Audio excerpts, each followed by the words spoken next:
가끔은요, 가장 심오한 가르침이 정말 생각지도 못한 곳에서 나오곤 하죠. 오늘은 바로 그런 이야기, 역사 속의 한 놀라운 만남이 어떻게 우리의 기도 생활에 대한 아주 실용적인 교훈을 줄 수 있는지 그 비밀을 한번 파헤쳐 보려고 합니다. 모든 이야기의 시작은 한 아이의 아주 솔직한 질문이었어요. 바로 딜레인이라는 아이인데요. 아빠한테 이렇게 묻는 거죠. 아빠, 기도는 어떻게 하는 거예요? 사실 이 질문 우리도 한 번쯤은 마음속으로 해봤던 그런 고민 아닐까요? 딜레이니는 자기가 하는 기도가 너무 단순하고 뭔가 부족하다고 느꼈던 거예요. 바로 그 순간 이 말에 들은 아빠의 머릿속에 번뜩하고 떠오르는 이야기가 하나 있었습니다. 자신의 기도 생활을 정말 180도 바꿔놓았던 바로 그 특별한 이야기 말이죠. 자, 그럼 이제 우리 함께 시간을 거슬러 올라가 볼까요? 무대는 16세기 독일입니다.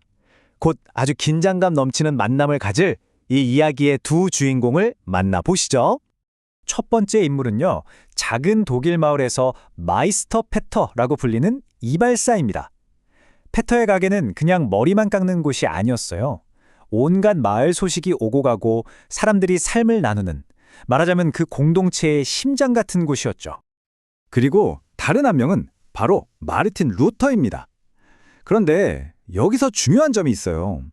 우리가 아는 그 위대한 신학자가 아니라 황제로부터 막대한 현상금이 걸린 말 그대로 무법자로 등장한다는 겁니다.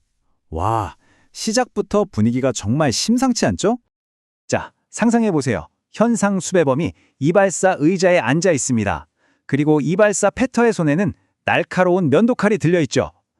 그 칼이 루터의 목에 닿는 순간 어마어마한 현상금을 거머쥘 수 있는 절호의 기회. 정말이지 긴장감이 최고조에 달하는 순간입니다. 하지만 페터의 생각은 전혀 달랐어요. 그의 눈에 루터는 위협적인 존재가 아니었거든요. 오히려 그는 루터를 자신의 영웅으로 여기고 있었습니다. 복음의 진리를 위해 용감하게 맞서 싸운 진정한 영웅으로요. 그리고 바로 이 순간 페터는 면도칼 대신 질문을 던집니다. 루터 박사님, 제가 기도를 좀 더 잘할 수 있게 도와주시겠어요? 제 기도가 꼭 천장에 부딪히고 마는 것 같아요. 와, 정말 놀랍지 않나요? 수백 년의 시간을 뛰어넘어서 어린 딜레이니의 고민과 똑같은 질문이 나온 겁니다. 이런 솔직한 질문에 루터는 어떻게 반응했을까요? 놀랍게도 그는 정말 기뻐했습니다. 그리고는 자신의 이발사, 페터를 위해 기도하는 방법을 직접 글로 써주겠다고 약속하죠. 그래서 탄생한 책이 바로 간단한 기도법입니다. 루터가 쓴 책들 중에서 가장 작은 책 중 하나인데요. 중요한 건 이게 오직 페터, 단 한 사람을 위해 쓰여졌다는 거예요. 생각해보세요. 그 위대한 종교개혁가가 평범한 이발사의 영적인 고민을 해결해 주려고 직접 책을 썼다는 게 정말 대단하죠. 그럼 루터가 알려준 방법은 과연 무엇이었을까요? 그 핵심은요, 정말 놀랄 만큼 간단합니다. 딱 3단계예요. 첫째, 3가지 핵심적인 글을 외운다. 둘째, 그 각 구절을 깊이 묵상한다.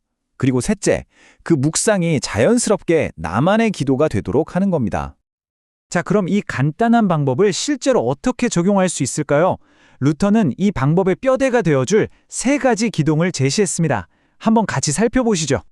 바로 주기도문, 십계명, 그리고 사도신경입니다. 어때요? 우리에게 정말 익숙한 것들이죠? 루터는 바로 이 익숙한 구조들이야말로 더 깊은 기도의 세계로 들어가는 문을 여는 열쇠가 될 수 있다고 본 겁니다. 그럼 한번 실제로 해볼까요? 첫 번째 기동인 주기도문부터 시작해보죠. 전체를 다 보는 게 아니라 딱 한 구절, 하늘에 계신 우리 아버지여, 여기에만 집중하는 겁니다.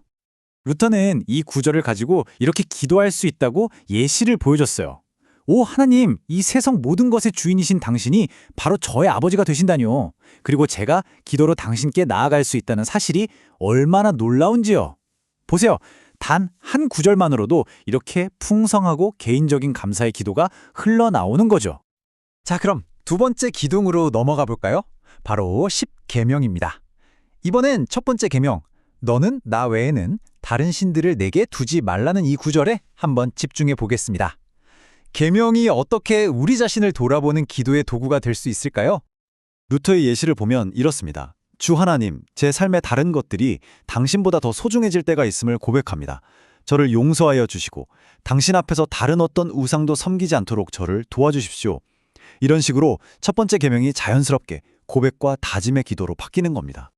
이게 바로 루터가 했던 약속입니다. 이 세 개의 기둥들을 붙잡고 묵상하기만 한다면 기도할 거리가 없어서 고민할 일은 절대 없을 거라고 말이죠. 우리가 그저 외우기만 했던 구절들이 의미 있는 대화를 이끌어내는 마르지 않는 셈이 되는 겁니다. 자, 그럼 이제 다시 현대로 돌아와 볼까요?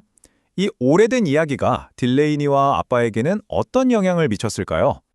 아빠의 이야기가 끝나자마자 딜레이는 눈을 반짝이며 이렇게 말했어요. 아빠, 정말 고마워요. 저도 빨리 해보고 싶어요. 우리 지금 당장 가정예배 한 번 더 드리면 안 돼요?